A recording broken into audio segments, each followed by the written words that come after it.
Bismillah ar-Rahman ar-Rahim. Assalamu alaikum.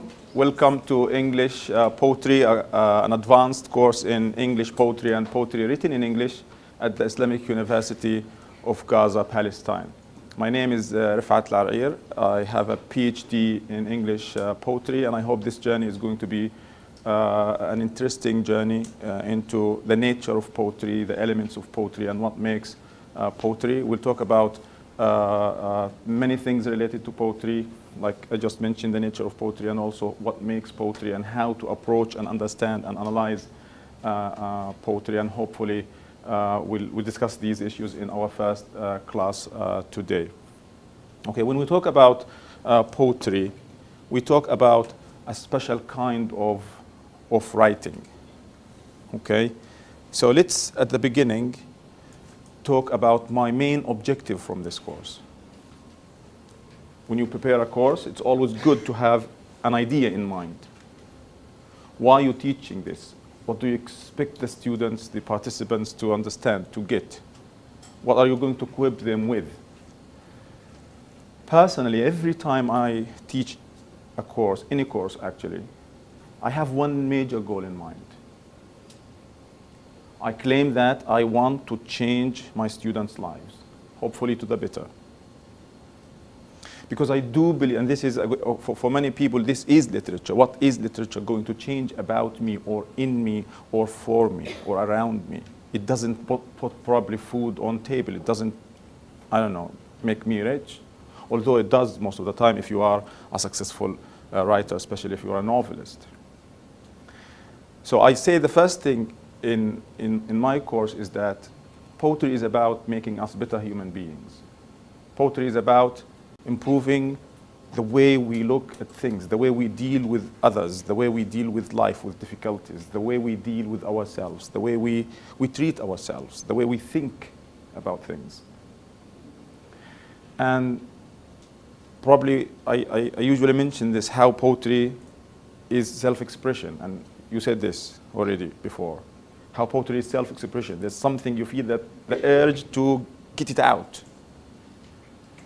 Whether you want to communicate or not, whether you want people to react to your self-expression or not. Poetry, literature is an act, a very significant act of self-expression. I don't want to exaggerate, but could be as important as the need to eat sometimes. And sometimes we write poetry to reach out to others, to communicate. But the fact that poetry has to be taken in this light, in the light that it's a life-changing experience, is what I care about in this course. Probably a poem is not going to change your life, or a line of verse, or a school of poetry, but the way you deal with language, the way you deal with poetry, the way you look at literature, to me is significant. So hopefully we're going to work together and try to understand the nature of poetry from this angle, how we're going, like I quote a poet, an American critic, who says that poetry, something like, don't let poetry be, engage. Make it part of your life. Don't just look at the poem, say wow or aha, and then go back home as if nothing happened to you. So we'll see how this course is going to do that. And the second thing is that how poetry, the construction of poetry, the essence of poetry, how poets select and choose, how poets construct their poems, in the light of what we're going to discuss in a bit. You already studied in a course before how art imitates life, the theory of imitation, and the huge dispute and quarrel between Plato and Aristotle. And what did Aristotle do to poets? He banished them. He kicked them out because he believed that poets are corrupt, they're liars. Or because he believed that essentially they can't imitate because they are imitating an imitation. And then Aristotle says, no, there could be honest or good imitations of life. And then we speak about how life imitates art. How life imitates art. We see this all the time. We see how fiction, works of fiction, could change lives, change people's lives. And I usually challenge people saying that perhaps a lot of what we know, maybe a lot of the ethics, the morals, the manners, are things that we acquired from TV, from cartoon, from stories, from things that probably didn't happen in real life, just figments of somebody's imagination. And then there is this how life creates art. And probably if create is a big word, let's say how life shapes art and literature. And this is a fact, because basically when you write poetry, sometimes people go crazy and just imagine, look at Harry Potter and J.K. Rowling. If you really think about how she came up with all these things that basically are not based on real life, because, I don't know, do you have a wand at home? Do you have a broom that you can use to fly? Do you just, what's the word, desperate? What's the word when you move from one place to the other in Harry Potter? Okay, we'll get it later. So, art, but again, the themes in Harry Potter are taken from life. Love, fighting evil, friendship, the power of family, the love of parents. These are themes based on real events and experiences. But when I talk about literature, I like to talk about point number 4. How, again, and this is connected with my big goal, big objective, how poetry is about changing our lives. Literature is about changing our lives. So when we talk about art creating life, art shaping life, it goes under the same issue. Can you think of an example? Can you probably think of a poem or a poet that could help us understand the last point, art creating life, please? I think it could be like by inspiration. When a poet writes something for the whole people, some miserable life may be changed because it was affected by his words. So maybe Mahmoud Darwish, when he writes about Palestine, about struggling, the Palestinians will be affected. So they will fight and fight until they reach their hopes. So the Israeli occupation was against the poet, not the Palestinians themselves. He was more dangerous for them than the... Okay, so you're giving me examples where poets create and change and inspire. Probably, as you know, the Israeli occupation usually accuses those people of inciting violence. Because we do. Sometimes you listen to a song, you listen to a poem, and it's just like you want to fight back. We have this urge. Any other example? Please? When you handle a text and you try to find all the aspects it's offering and try to look for other meanings to a word, it helps us and teaches us in real life how to look to other aspects and face another options and try to be more creative. It's like an Indiana Jones kind of journey into the text that can be transferred into real life. How to seek things, how to seek truth, how to read between the lines. Other faces of one thing. That's a very good example also. Please. Also, I see that when we move from a generation to another generation of poets, before there was a complex meaning, a complex words, complex theme of life, but then we focus more about the common people, about the ordinary life in our society. So when we differentiate between the two generations here, we found that do you mean like comparing and contrasting and probably learning from others? Achieving maybe now True, yeah. want the life to be more simple, Okay, more easy. that's also nice. Yeah. Now, how many of you, have you ever been to Jerusalem? Raise your hand if you've ever been to Jerusalem. We have 60 students here. We have 1, 2, probably 3. That's very few of you. I've never been to Jerusalem. We're Palestinians. We're living in Gaza. We can't go to Jerusalem because of the Israeli occupation. But we love Jerusalem, right? Yes. We love Jerusalem because of what it means to us. We've never been there. But believe me, when you go there, you will feel that you've been there hundreds of times because you read about Jerusalem in literature, in story. It doesn't mean that khalas, we should take Jerusalem in the poem or in the story and that's it. No. But in literature, Jerusalem is back to us, comes back to us. it's true that there is suffering, there is pain, there's occupation, and that's why Tamim al-Barghouti, as a Palestinian poet, as a young Palestinian poet, I think is doing a great service to the Palestinian cause and the Palestinian struggle. When you read Tamim or you listen to him reciting his poem Fil Quds or other poems, he brings you a lot, he takes you to Jerusalem. You live Jerusalem. He takes you back to it. You liberate it for just a little bit of time. And if there is hope, if you can imagine a free Palestine, free Jerusalem, probably you will work towards that. And the same thing applies to occupied Palestine. We've never been to other parts of Palestine because of the Israeli occupation, but we've been told so many times by our parents and grandparents, especially our mothers. They've been telling us stories about Palestine, Yamli Blad in the past, the good old days, how Palestine was, you know, all nice and beautiful, unoccupied, unraped. And therefore I say, in this case, how our homeland turns into a story.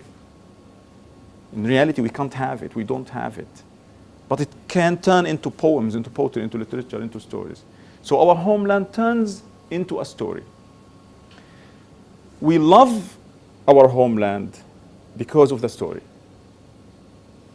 We love our homeland because of the story. And we love the story because it's about our homeland. And this connection is significant. Israel wants to sever this relationship, for example, between Palestinians and land, Palestinian and Jerusalem and other places and cities.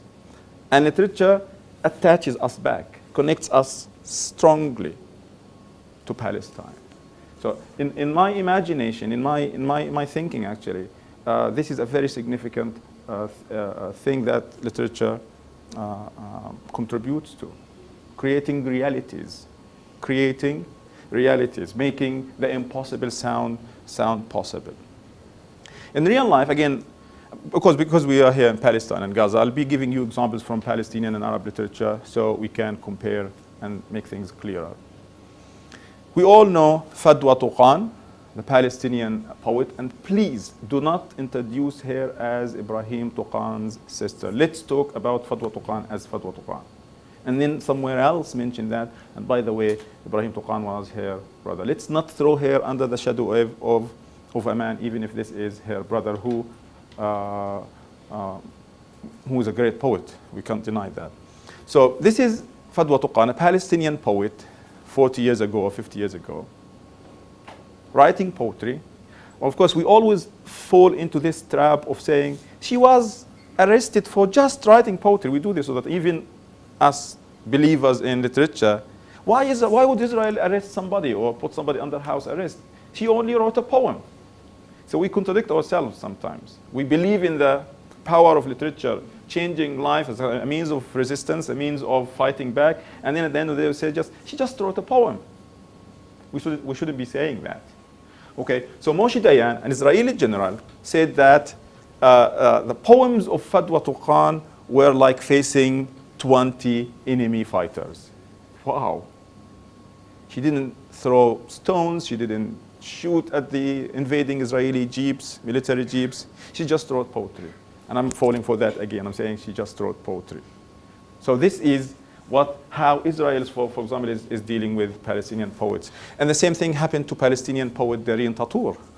She wrote poetry celebrating Palestinian struggle, encouraging Palestinians to resist, not to give up, to fight back.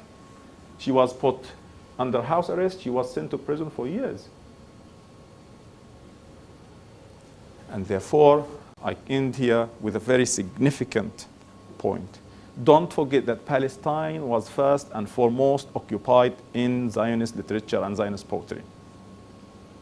When the Zionists thought of going back to Palestine, it wasn't like, oh, let's go to Palestine. It took them years, like over 50 years of thinking and planning, all the politics and the money and everything else. But literature played one of the most crucial roles here. This is our class. If I tell you let's move to the other class, you need guarantees that we're going to go there, we're going to find chairs, right? That the other class, the other place is better, is more peaceful, that we have some kind of connection, some kind of right. So for 50 years before the occupation of Palestine and the establishment of the so-called Israel in 1948, Palestine in Zionist Jewish literature was presented to the Jewish people around the world as the things. I'll be mentioning some of them, but sometimes, again, there's a contradiction here. There's a paradox always. Palestine is a land without a people to a people without a land. Palestine flows with milk and honey. There's no one there, so let's go. We'll see how later on, how many even Jewish people were disappointed when they came to Palestine. Number one, there was no milk and honey.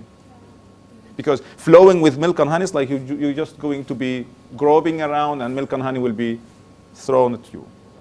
And there were people. There have always been people in Palestine.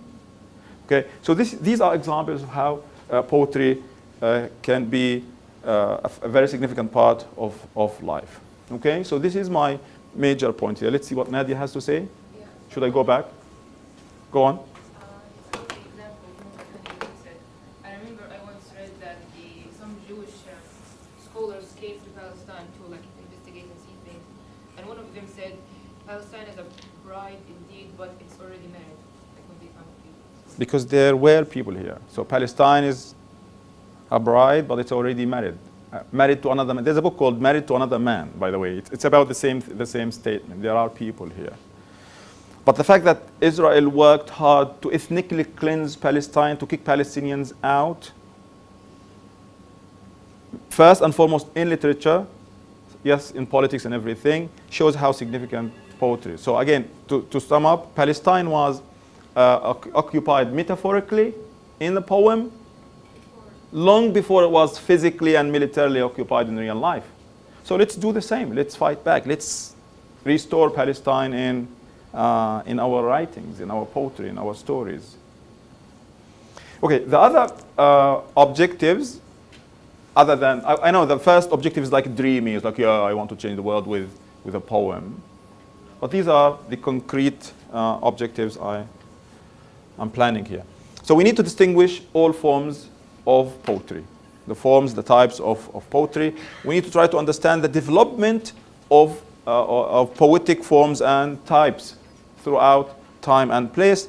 We need to become familiar with poetic imagery, figures of speech, literary devices, and how these are used to, support the meaning. We need to learn the basics of meter and music and sound, and of course, the tone and tone variation.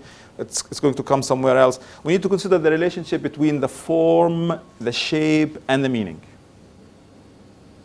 Many students always ask me this question. Is the shape of the poem, if the poem, some poems will look like exactly like this. It's like a block. Why? Is this connected to the meaning, or is it haphazard, just random? No, it's connected. We'll see. We'll see about that. Is there a relationship? Okay, is this the right question to ask? Because some poems look like, like this. Shapeless, formless. Is this connected? Yeah. This is part of our journey here, to understand this. I think it depends on the poem. Like sometimes it does have a relation. Like it does have a relation to the meaning, and sometimes it's just the shape of the poem. It's just So a it shape. depends Okay. on the writer, the poet, and the. So it's usually a given, something that exists already, and all you have to do is fill this shape, this vacant space with words and expressions. I'm saying that in some poems the shape does have a meaning, in some others it doesn't. Okay, nice. The shape reflect the meaning or the poet's thought, feelings, emotions, and other things. Yeah. Okay, nice. So we'll go here. I want to say that it does not necessarily have, it does not have to do with the writer or the author himself. We force the meaning, or we force the relationship between both the We, shape and meaning. who? Yes, we, the readers. Okay. Because, most of the time, we say, for example, in Shakespeare, shall I compare thee to a summer's day?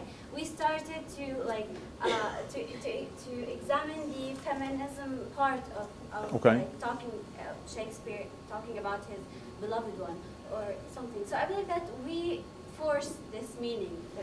But I like this word. Like I hear many people say, I do this all the time. When I comment on poetry, sometimes I say, okay, maybe I'm stretching it a little bit here, maybe I'm forcing this, or maybe I'm twisting the text. But again, what is forcing or not forcing a meaning into the text? Something good, not bad. What it could be bad sometimes, because yeah, we stretch stuff. But my question is, if you're saying you're forcing this on me, like on other readers, you're forcing this particular meaning on this text, someone else could see that to be the legitimate or the valid meaning or thought behind something. And that's the beauty of it. We could have so many meanings, so many interpretations to one text, to one line of verse. We could differ. But when we differ, we need to at least always go to the text and use textual evidence. That's the key issue here. Always use textual evidence to make your point.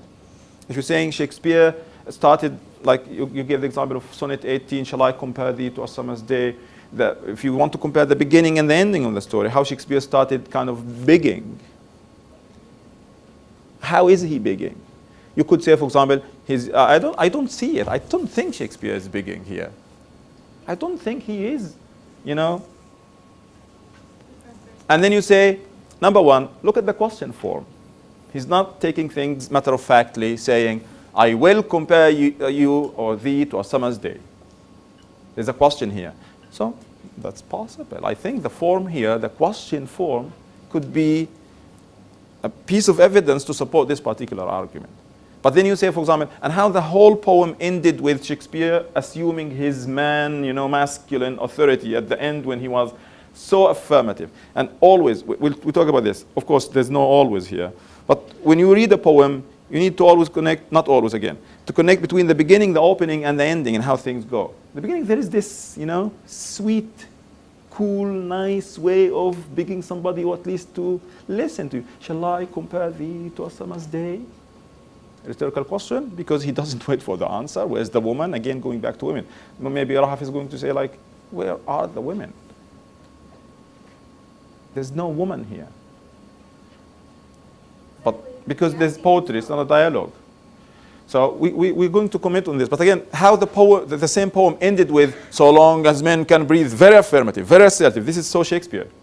So long as men can breathe, or eyes can see, so long lives this. And this gives life to thee. Makes a difference, in my opinion. So this is part of the form. It doesn't have to be just the shape, how the poem looks, but how things is worded, how things are said, what words, what sounds, what, Okay, so good point, Noha. Again, other objectives here, to apply lessons of poetic shape to close reading. We'll talk about themes, but most importantly, we're going to examine how the poem means what it means, whatever it means. We could differ on the meaning, on the theme. And even sometimes we could give two different opinions of a particular text. This could be extreme, and use the same evidence, textual evidence, to support the arguments. It's valid. I'm not going to say no to you. There's no wrong reading, because it all depends on how you see things. We are all different people with different experiences and backgrounds. So close reading is significant. Trying to read between the lines. And the key issue here is that poets always choose things deliberately, meticulously, for a reason. And even when they don't do this, there's also a reason. Why didn't you say this? So it's not about, okay, why is Shakespeare starting the poem with, shall I compare thee? Why is he saying, shall I? Not, can I or could I? Grammatically speaking, basically, it's almost the same. Is the k sound in can I, could I, a little bit tough, and he wants to sound sweet, at least in the opening of the poem? Perhaps yes. Because shall I is like, shall I? Probably more poetic, the sound of it. Or it could mean nothing. And then we go back to the question, did the poet mean this? There's no stupid question, but I think this is not the right question to ask. We don't care about, there's something called in criticism, authorial intention. You know authorial intention? If you spend most of your time examining whether the author intended something or no, you're wasting your time. It shouldn't matter. at least, you know.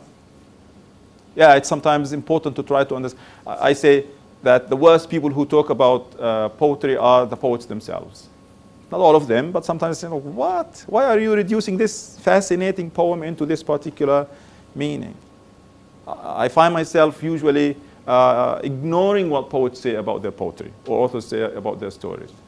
Because the text is what we care about. And the text is bigger than us. It's bigger than the author, no matter who he or she is. Don't assume that the poet is always a he.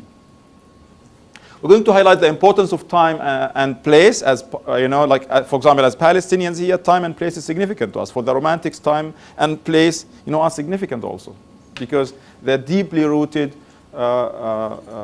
connected to something about the theme and why we do things, like nature, for the Romantics.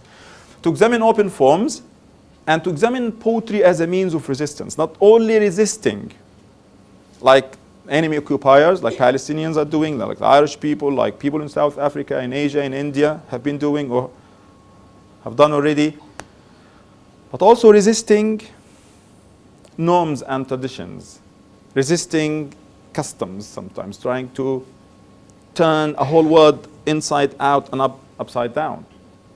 And even more, how poetry is also used as a means of resisting other forms of mainstream poetic, you know, techniques and forms, like John Donne. So poetry, like there are three levels here. Number one, it's a weapon. You resist injustices imposed upon you by alien occupiers. You also resist traditions and customs. You break away with them. You disregard them. Like that's in life, society, politics, economics. And then you could also use poetry to change poetry itself. Like John Donne, probably the Romantics also did the same.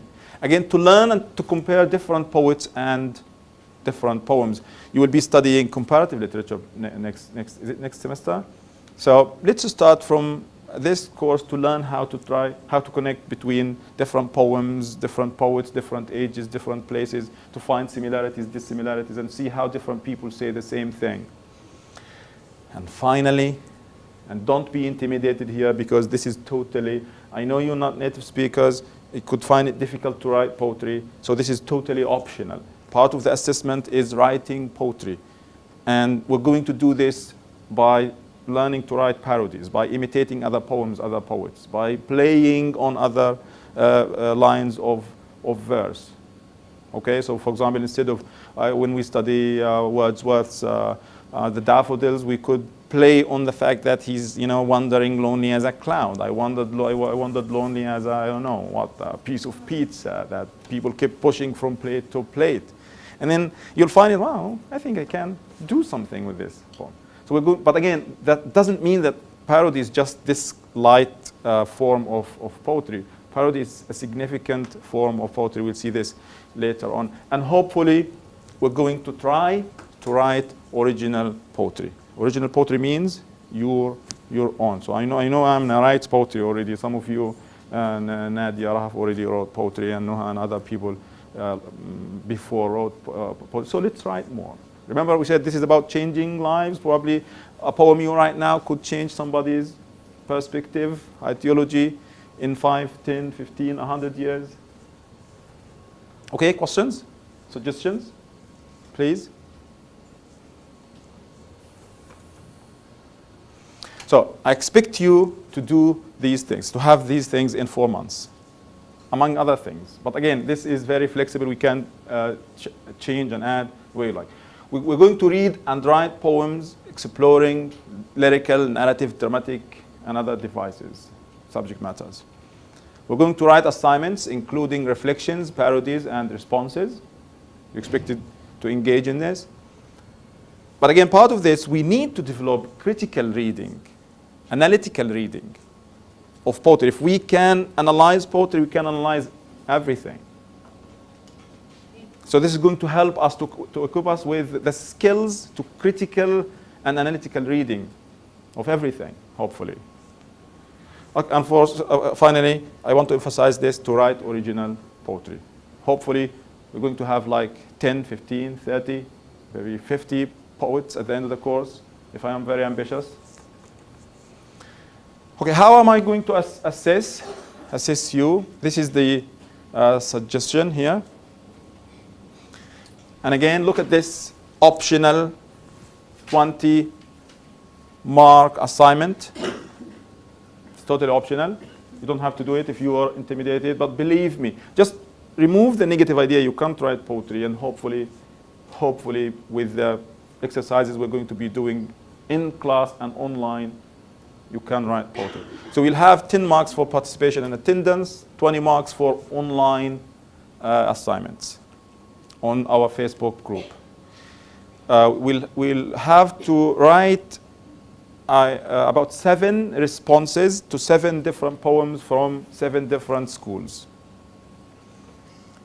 And I'm going to organize this in a way so you can write one reflection at least every 10 days or every 14 days. So I'm expecting you to write one reflection of a poem that we study every 2 weeks. That's not a lot of hard work, but it's good because you will get 20 marks at the end of the day. Okay, so it's going to work like this. If we study Shakespeare, we study like 4 texts of Shakespeare. You choose one text, and then you move. We moved, for example, to the neoclassical age. We study like 3 or 4 texts from this age. You choose one of them. You have to choose one poem from every age, so you can learn to write about different ages in different ways. And this is not big. It's about 300 words. And please write it yourself. Don't plagiarize. I know I trust you, but don't copy paste. What you write is a lot better than what you'll copy paste from the internet. Okay, clear about this? So please, no plagiarism.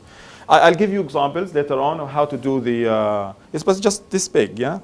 It's not, 300 words like half a page. So don't be intimidated. This is good for you. Again, if you want to write poetry at the end of the course in 4 months, you can submit 10 or 15 poems, and you will get 20 marks for that. When you submit something to me, like when you submit whether the reflection online or the poems, the first thing I do is to check for plagiarism. I know I trust you, but I have to say this many times. I don't want you to steal somebody else's poetry or to translate somebody else's poetry or, So if I check for plagiarism, if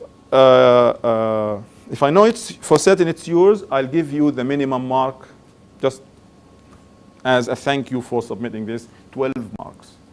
So you take 12 marks just for submitting your own poetry. And then I read the poems and I give you marks for the originality, for the ideas, for the structures and everything. So I think if you do this, many of you will get around 16, 17, 18, 19. Some students last year got full 20 marks. They wrote really, really good poetry. You can go back to them and ask them about their experience doing this.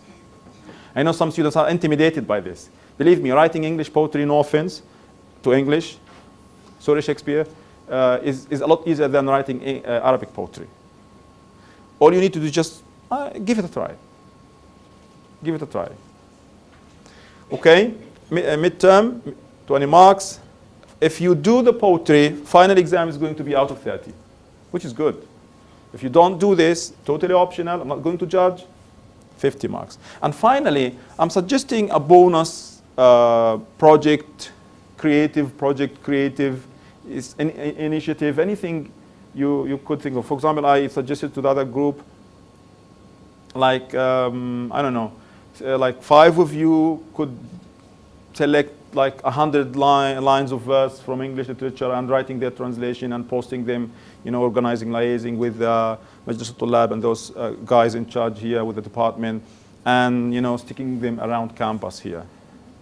So you like show people that, because when I tell people like I'm specialized in English literature, English poetry, sometimes they say, really? There's poetry in English? Like what is this question?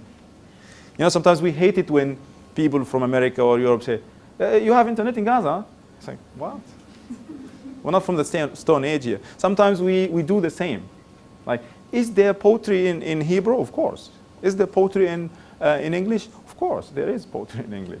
So probably if we do this, I suggested something like a project like, I don't know, like if three of you attended the same high school, you could go to your high school teacher and tell her or him that, hey, I want to come here like 2 or 3 Thursdays and recite poetry, Arabic poetry, and their translation to the students, so I can, make them, so you choose Mahmoud Darwish or Fadwa Tuqan, or somebody reads the English text and somebody reads the, just reaching out, like spreading the word. Or any crazy creative idea you could have in mind. This is totally bonus, okay? Totally optional. Question? Question about this? I'm flexible, I'm open to suggestions. Finally, the material I compiled from this amazing guy, he's Dr. Mark Phillipson. He's online, he's a young guy, you can follow him on Twitter. He has a blog called Understanding Poetry. I used his material and added questions, edited a little bit of things. Okay, compiled it into material that will be in the bookshop probably tomorrow. And finally, I'm using this fascinating book called Mastering English Poetry. I have the hard copy. Probably if you want to borrow it sometime in the future, I can give it to you. Okay. Now, the whole course is, the whole material, class material, is divided into 3 sections. Section 1 talks about, again, poetry, the nature of poetry, the development of poetry, the forms of poetry, the literary devices, major themes in poetry. There are 8 lessons. Maybe we're not going to do the lessons like, okay, today we talk about the shape, tomorrow we talk about the sonnet or something. We're going to study the course in kind of chronological order from the late 16th century to Shakespeare to 17th century until today. So this is the core of our course. Number 2, selected poems from different ages, different eras, different poets. When we talk about the poems, we will discuss issues related to form, to shape, to literary devices, to imagery. The third part of the text included some critical essays, articles, to teach you how to write critically, comment critically on poems. And finally, there are exercises and exam samples for practice. I know you like exam samples so you can see how things go. Okay? Fine or not fine?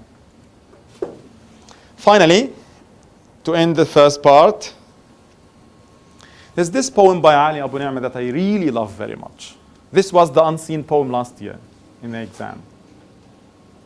A poem that you haven't seen before, you need to read and analyze depending on what you learned throughout the course. Somebody please read.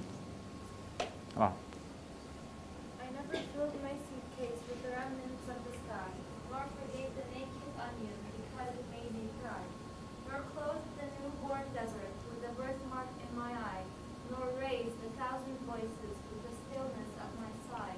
It's not because I couldn't, but because I didn't try. Wow, beautiful reading. One more. This, yeah, please. Dream. Remnants, the remains, the ruins of the sky, probably. You forgave the naked onion because naked, 2 syllables.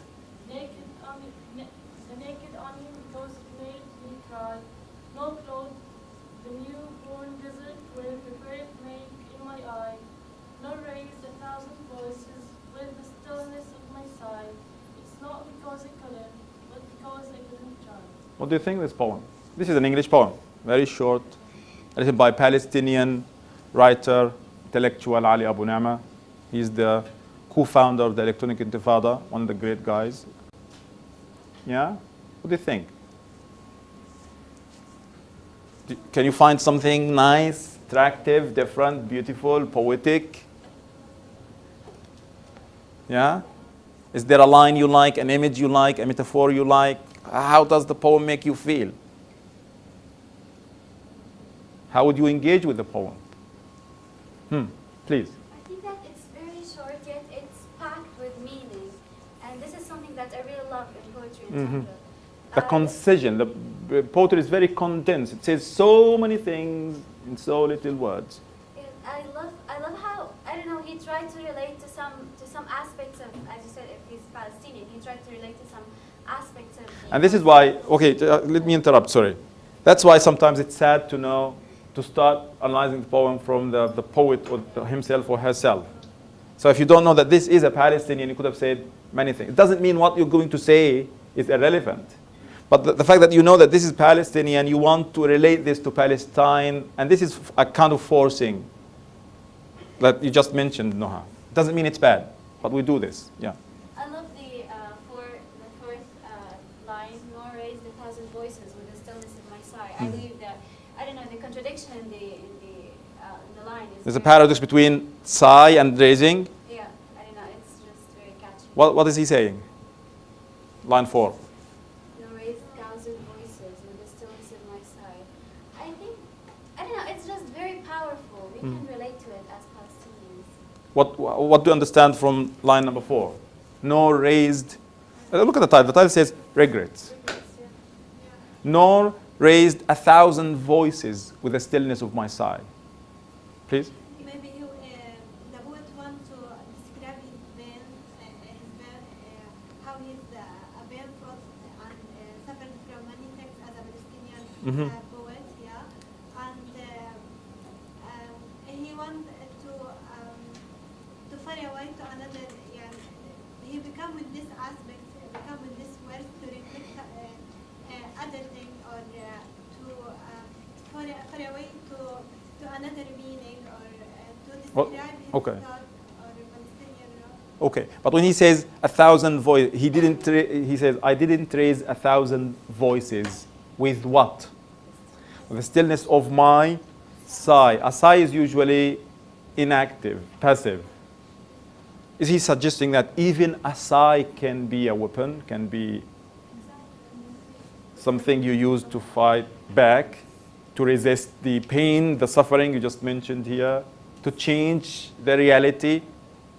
Don't create excuses. Don't say I can't. Don't say I'm powerless. Of course, we never blame victims. We shouldn't trash victims and judge them. They know better. But again, the suggestion here is that the stillness, even the sigh, the stillness of the sigh could be, a powerful means of expression. Yeah? If half of you are sighing now, I will quit the class. I will quit work maybe. You see, it's a message that get the hell out of here. Perhaps. And then the last sentence, Rahaf? Actually, I do love the last sentence. I love how I know it's packed with metaphors, but how he states things that are almost impossible to do, and then he says, it's not because I couldn't, because I didn't try. Like, come on. But isn't this us? Yes. It's us. It's us every minute, every hour, every day. I feel like there are many things in our life, just we still complain about them without trying to change them. Maybe it needs a little effort to change it, but we don't try it. We just complain and complain. So that happens in aspects. Reem? The repetition of the word more and never There's a lot of negativity, perhaps? makes the reader feel that he is a negative person, but when you read the last line, he gives himself a justification for not doing stuff. Is the poem about justification in action, justifying inaction? He said at the last that I couldn't. Is he proud of this? No. He is? Okay. He merely admits that he could have, but he didn't. So it's not justification, it's just admitting. And sometimes confessing is good. Psychology, talking out. Again, this is about poetry, expressing yourself.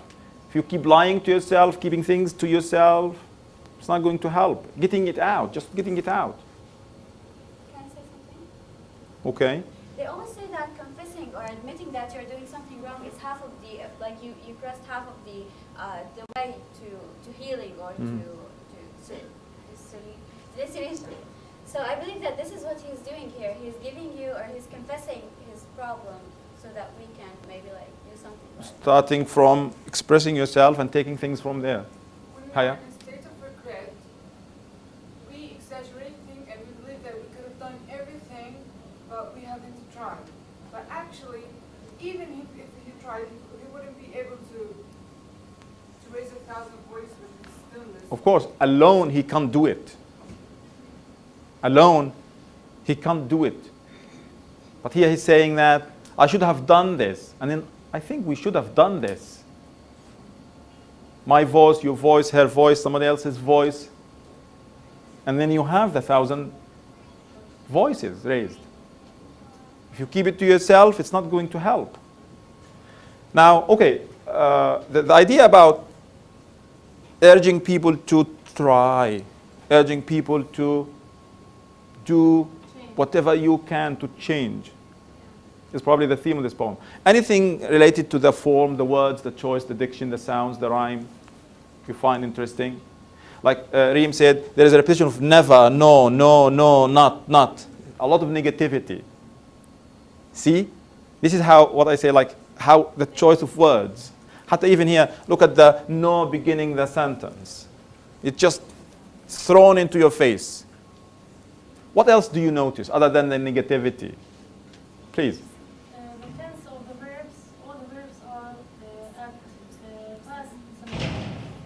Past. He's now old and just regretting what he didn't make. On the way to the airport, he's traveling. Is this like actual physical travel, or this is traveling from young age to old age? Please. Sky and the cry and I saw it dry. All of these words have the same rhyme. Thank you very much. And this is the nature of Arabic language, by the way.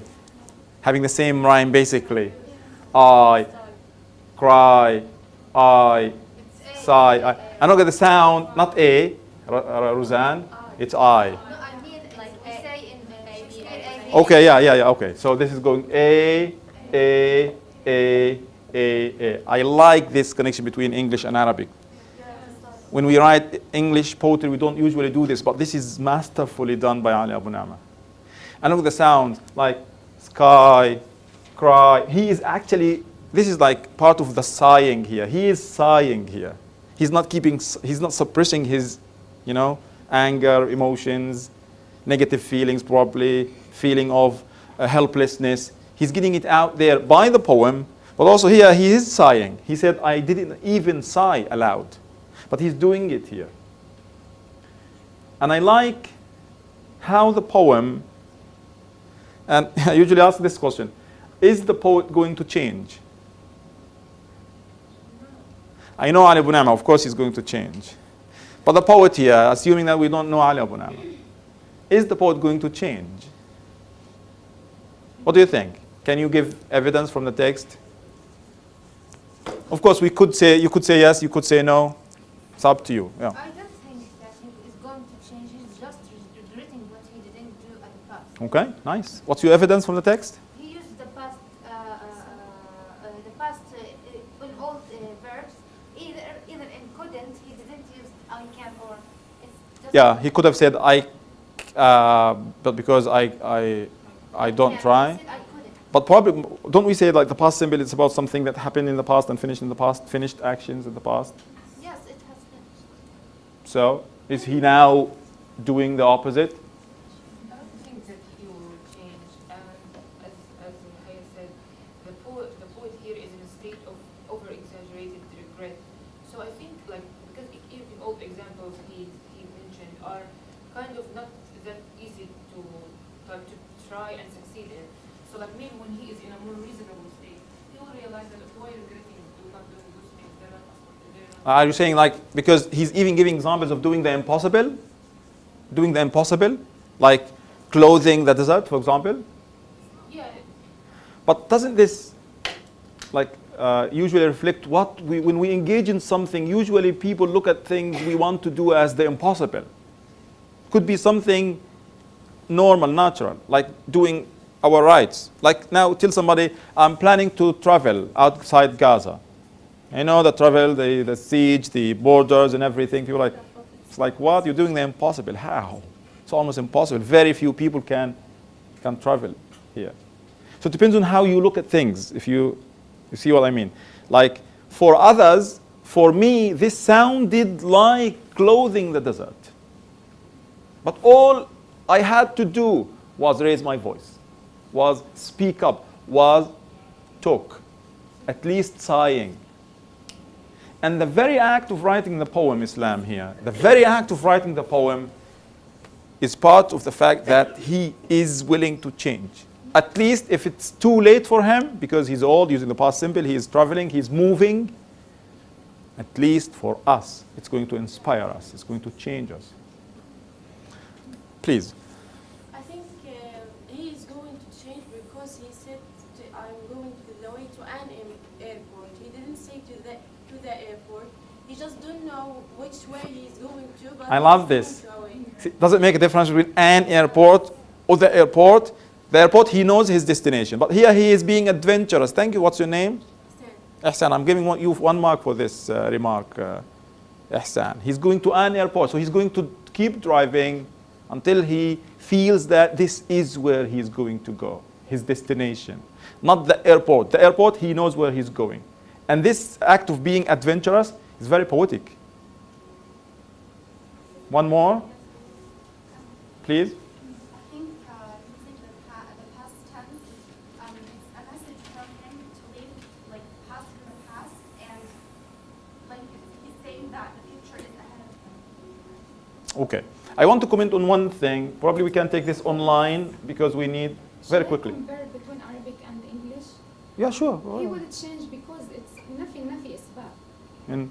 But there are many negatives here. Like didn't, couldn't, like nothing is bad. And he will change. Okay, so double negative could mean positive. Double negative, double negative, double negative. That's nice. I don't know.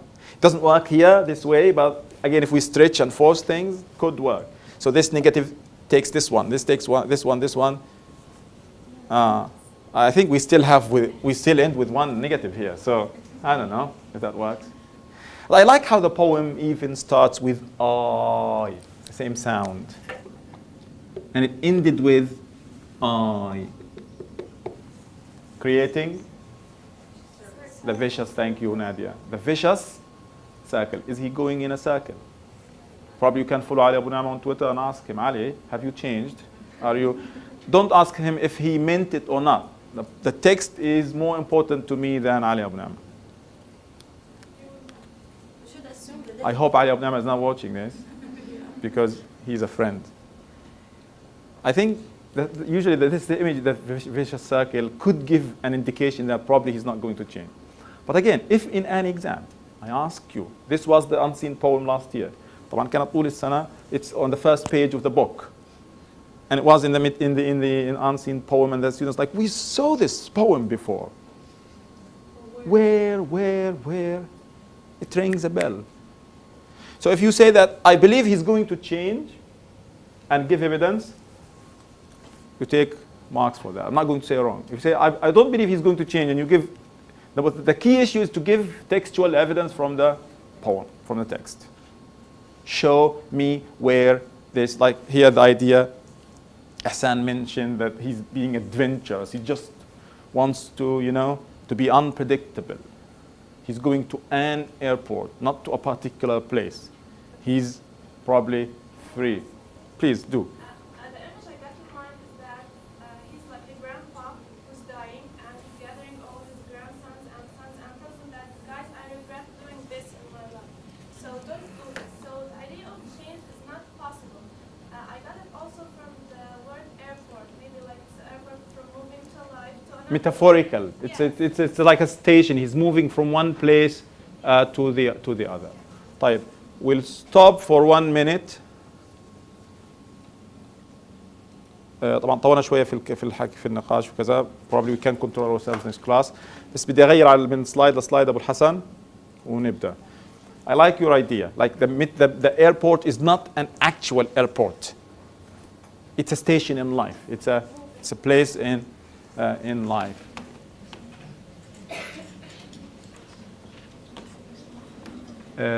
اعمل دبليكيت هان. دبليكيت. طيب ضلينا بس ناخذ المقطع الصغير ونتحرك عليه.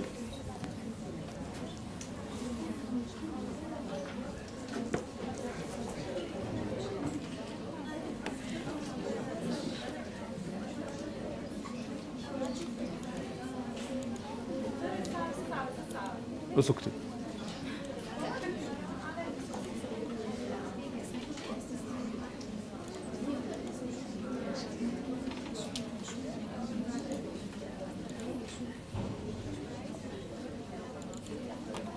طالع من المحاضرة يا راهف قبل ثلث ساعة.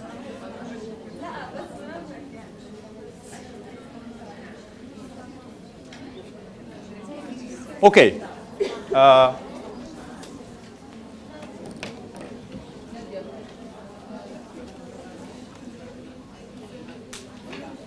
مغلباني الماوسة، مغلباني شيء مش شايفه.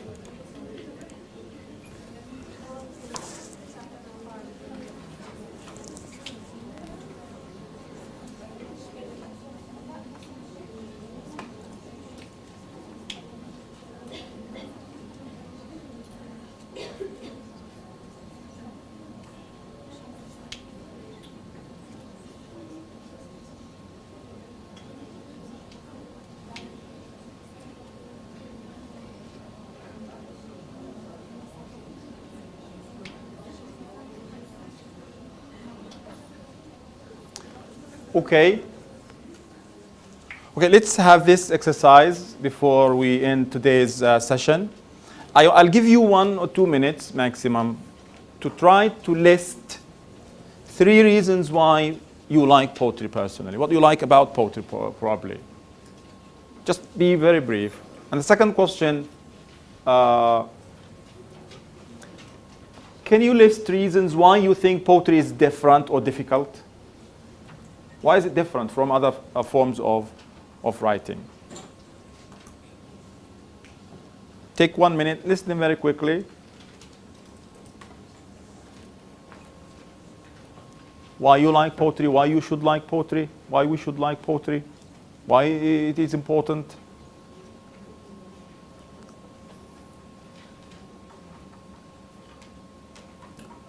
When you finish, try to share your answers with your classmate.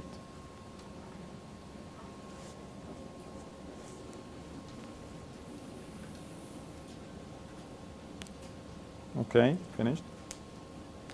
2 reasons, 1 reason. You don't have to write 3.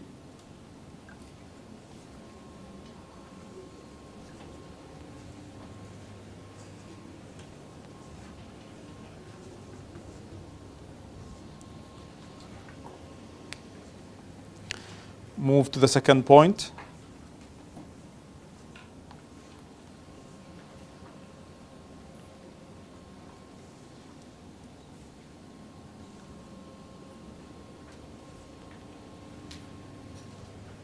You don't have to write full sentences, full elaborate answers. كيف حالك يا مرح؟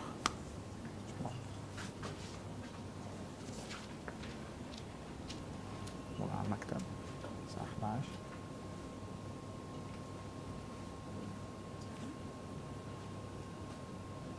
11.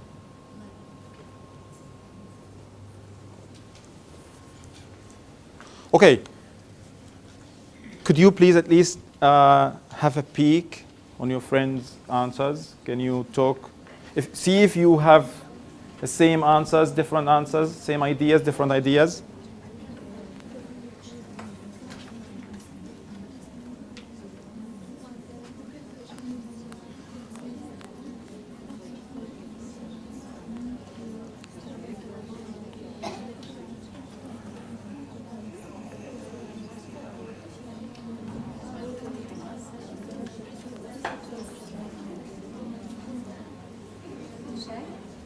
Yeah.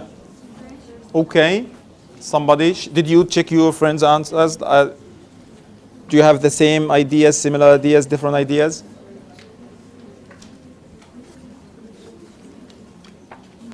Could you share, please? Yes? Question number 1.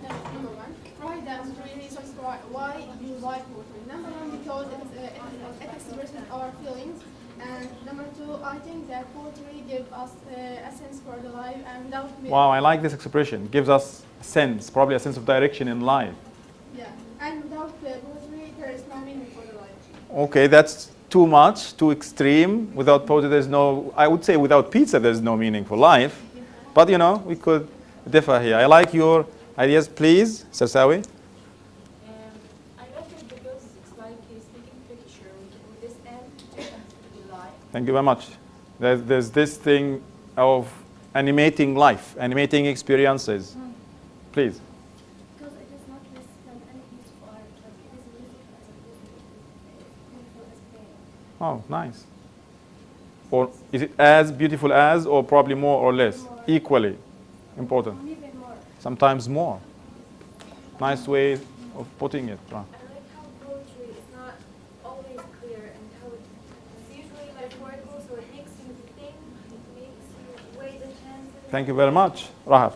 When we talk about texts, about poems, when we talk about people, about languages, I like to draw the iceberg. If you know me, you know the iceberg. Iceberg is not going to write itself this way. Iceberg. You know the Titanic? I always draw this.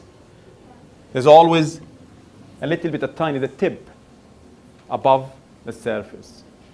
But what lies beneath, the hidden meanings, the implied, the stuff between the lines.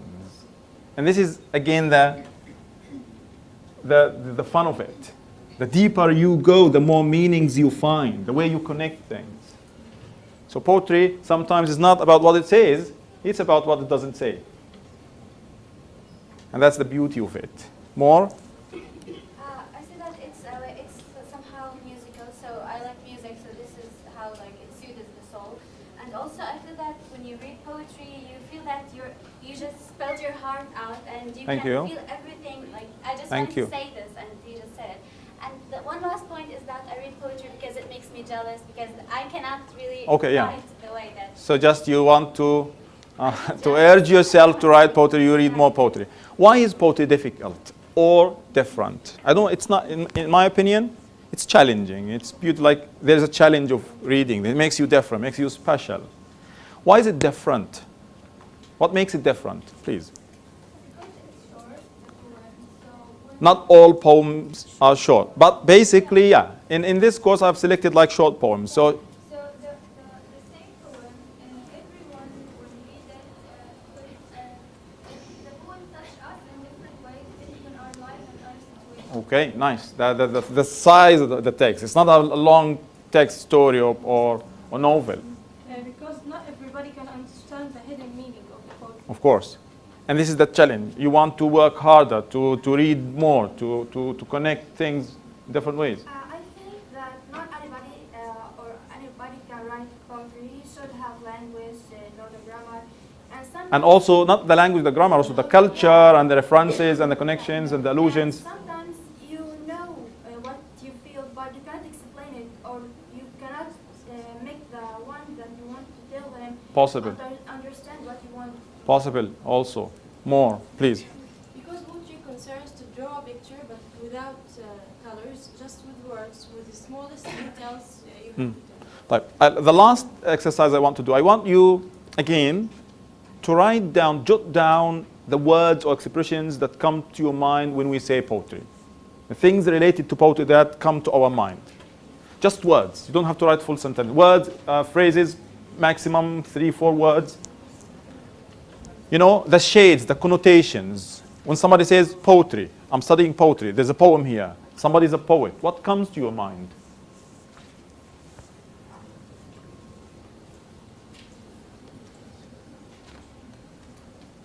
Done already? Yes. Oh, you're very quick.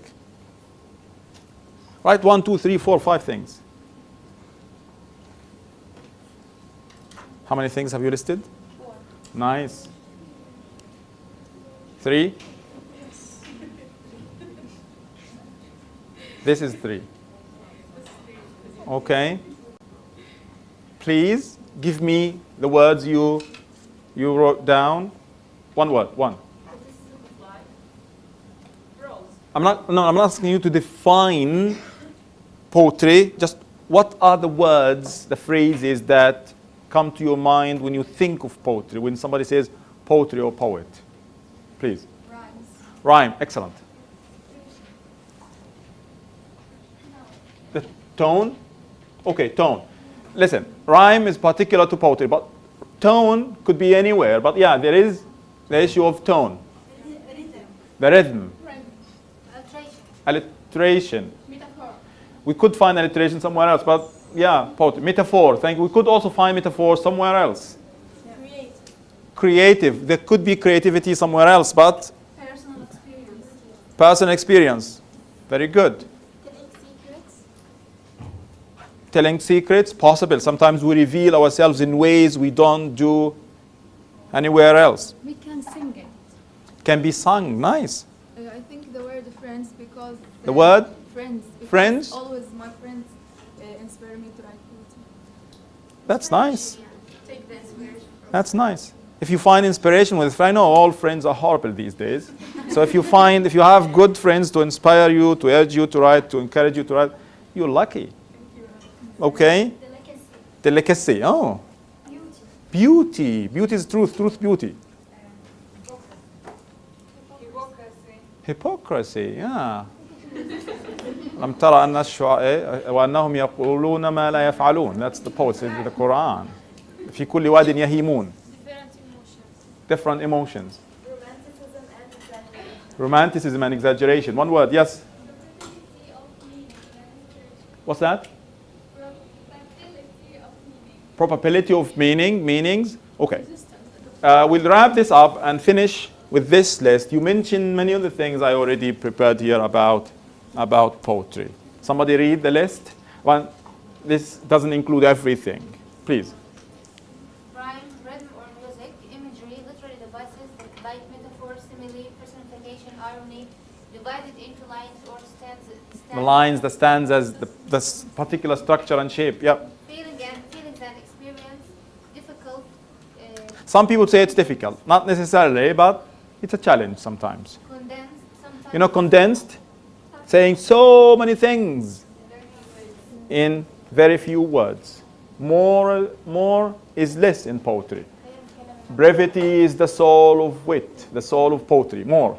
Sometimes doesn't follow the grammatical Yeah. rules we know. Sometimes doesn't follow the rules of grammar we know. There's a book called Grammar for Poetry. And this could confuse us. The syntax of the poetry could be different sometimes. We need to follow the subject and the verb. Sometimes there's something called fronting, where the object is at the beginning of the sentence. Could be confusing. So we need to pay attention to these things. That's why I say if you understand poetry, you really, really get deeper into the language. Please. Repeat certain words or phrases. Repetition. In academic writing, you shouldn't repeat. Even if you say in the first paragraph, for example, you shouldn't say for example in the second paragraph or later on, because for example, say for instance, say, variety of words, synonyms. But in the key issue of a poem could be repeating particular words, particular phrases, even particular lines. There is repetition, and there is always a meaning behind that. And finally, ellipsis. There is a lot of stuff deleted. It's not because I couldn't, but because I didn't try. I couldn't what? So we leave it. But this is grammatically, this is grammar. This is grammatically speaking, it's implied. We could understand that. But sometimes the unsaid things, I just said.